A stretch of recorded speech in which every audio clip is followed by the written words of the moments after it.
you talked earlier about sometimes this perception that we get a little siloed here, that there's so many different entities doing so many different things. Having sort of that 30,000 foot look at what those issues are and how we can start to pull people together, I think it'd be really helpful. I was really surprised a couple weeks ago.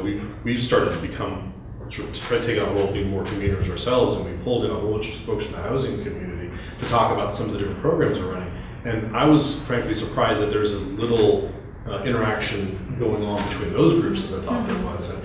And so, whereas we were sort of thinking, okay, well, they're doing X and Y, well, no, there's no one who's just sort of trying to pull all that together. In government, we have a problem in that we're very accustomed to kind of triaging issues to a particular department.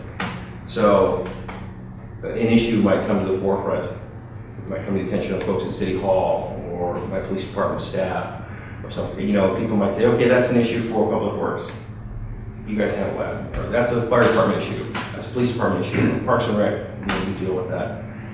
And folks within that department, will devote their resources to it. And they might have some success, but often in the most difficult cases, it will be very challenging.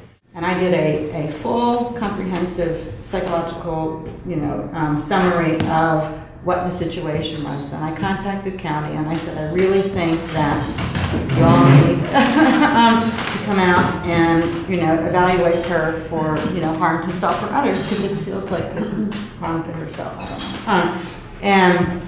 And we know her, and we know that she does well when she's stabilized. And she's about to lose her unit, and if she loses her unit, she's going to lose her voucher, and she's not going to get it back. And there's like 12,000 people on the waiting list. And so the response that I get was, well, she's housed, so she's safe. So we have to wait until she's on the street, and then we can evaluate her and 5150 her. So it's like, okay, so she has to lose her unit and her voucher and then end up on the street, and then she'll still be manic, but now you can evaluate her, and that's exactly what happened. And she lost her housing and she lost her unit and she ended up on the street.